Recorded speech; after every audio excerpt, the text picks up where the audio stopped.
नमस्कार, मैं बालकृष्ण और आप देख रहे हैं न्यूज फॉर हेडलाइंस। आज बिहार विधान मंडल के दोनों सदन में जातीय जनगणना की जो रिपोर्ट है वो रखी गई थी और बिहार विधान सभा और फिर बिहार विधान परिषद में मुख्यमंत्री अपना वक्तव्य दे रहे थे। इसी दरमियान कुछ ऐसी बातें उनके मुख से निकल गई जिसको लेकर जो महिला विधायक हों या फिर महिला विधान पार्षद हों वो आपत्ति कर दिया। हालांकि सदन में इन महिलाओं ने कुछ भी नहीं कहा, लेकिन सदन के बाहर बीजेपी की जो महिला सदस्य हैं, विधान परिषद सदस्य हैं निवेदिता झा, उन्होंने खुद उनको हम लोगों ने देखा कि वो रो रही थी और वो नीतीश कुमार का जो वक्तव्य था उस पर बहुत बड़ा आरोप लगाई कि मुख्यमंत्री के मुख से इस तरह का जो बातें जो बोला गया है सदन के अंदर वो कहीं से भी उचित नहीं है। और पूरी तरह से कह सकते हैं कि मुख्यमंत्री के बयान पे आज बवाल मच गया है।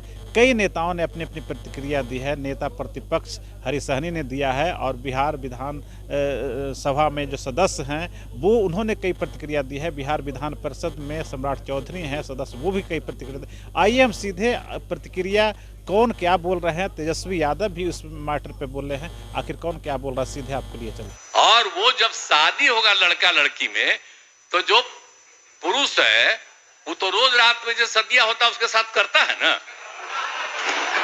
तो उसी में और पैदा हो जाता है। और लड़की पढ़ लेती है तो हमको मालूम था कि वो करेगा ठीक है, लेकिन अंतिम में भीतर मत घुसाओ, उसको बाहर कर दो। करता तो है तो उसी में अब समझ लीजिए संख्या घट रही है। अब आप जान लीजिए कि जो संख्या थी पहले, आप पत्रकार लोग भी ठीक से समझिए मेरा बतवा को, याद करिए। आपको लगता है कि सेक्स एजुकेशन की अगर बात है, उनका कहने का मतलब आबादी कंट्रोल जो है क्या कहना है, प्रैक्टिकली बात जो भी आती है उन्होंने अपना बात किया, तो इससे लोगों को गलत तरीका में नहीं लेना चाहिए, एतराज नहीं लेना, बट सेक्स एजुकेशन। चांदी का चम्मच लेकर पैदा हुए हैं, सत्ता मिल गई मुफ्त की राजनीति कर रहे हैं। क्या कहाँ बोलना है, इतना ही ज्ञान होता तो फिर मैट्रिक का सर्टिफिकेट भी रहता है, इंटर का सर्टिफिकेट भी रहता है। दोहराया गया सीएम नीतीश कुमार दोहराए एक तो सभा में, फिर देखिए अब दोहराए तो अब तो कहे तो कि उनकी क्या सोचे मैं नहीं बता सकती हूँ, लेकिन I can't hear his language that time. मैं बाहर चली आई और मुझे कतई बर्दाश्त नहीं हो सका, मैं सुन नहीं सकती, मैं कुछ बोल देती मुख्यमंत्री। रोना आ गया क्या मैडम? रोना उस कारण से नहीं आया, अंदर से लगा कि नहीं, महिलाएं आज कहीं न कहीं उस सदन में अपमानित हुई है।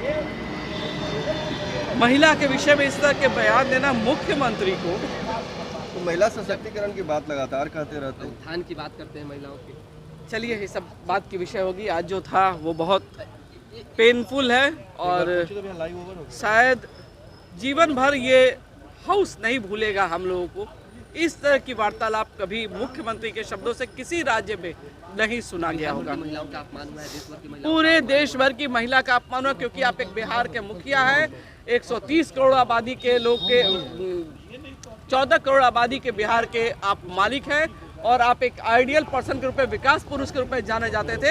लेकिन आज जो आपने किया वो पूरी महिला कौम को, आधी आबादी को आपने शर्मसार कर दिया है। 6.5 करोड़ महिलाएं शर्मसार हो गई। बिहार में माँ और बहन नीतीश कुमार की सभा में जाने से भागे। नीतीश बाबू क्या हो गया है? जब तक हम लोगों के साथ थे तो आप तो अच्छा बर्ताव कर रहे थे लोग, क्या हो गया है? ये राजद के साथ, कांग्रेस पार्टी के साथ आप जाने के बाद आपकी स्थिति गड़बड़ा गई है। दोनों सदन में जिस तरह उन्होंने कहा, हमारी जो बहनें माननीय सदस्य हैं वो तो शर्मसार हो गई। लोकतंत्र में इससे बड़ा दुर्भाग्य कुछ नहीं हो सकता। तेजस्वी यादव ने समर्थन किया है, तेजस्वी यादव ने कहा देखिए, हम लोगों के किताब में भी इतना साफ साफ बातें नहीं बताई जाती। अब उप मुख्यमंत्री जी को यदि इतना अच्छा लग रहा है तो अपना टीचर बना ले। पूरा भूल के आप महिला की बात कर रहे हैं। मैं तो उस समय के बाद उनका कुछ सुना ही नहीं। मैं उस समय तुरंत मन में हुआ कि मैं उठता हूं और कहता हूं कि मैं आज के बाद कभी भी जब मुख्यमंत्री जी रहेंगे सदन में तो मैं नहीं आऊंगा, और आऊंगा तो गांधारी की तरह मैं आंख पर पट्टी नहीं कान में पट्टी बांध कर आऊंगा, इनका सुनूंगा नहीं। लेकिन अपने आप को सोचा कि मैं अपने आप को बांध कर रखा कि जब मैं इस तरह से बोलूंगा यह विषय और ज्यादा उछलेगा, इसलिए मैं नहीं बोला। नहीं तो उसमें बहुत पीड़ित हो गया था मैं। अरे आज वो क्या क्या हरकत किए हैं, कुछ बात है जो बोलने योग्य नहीं है। और भी लोग यहाँ रो रहे हैं, और भी जो बात बहुत बात है जो क्या उनको हो गया है समझ में नहीं आ रहा है। ये बड़ा दुखद आज का दिन है, लोग नहीं जान रहे हैं और क्या विषय है, और भी लोग यहाँ रो रहे हैं, बड़े लोग। अगर आपको ये खबर अच्छी लगी तो चैनल को सब्सक्राइब करना नहीं भूलें और बेल आइकन जरूर दबाएं।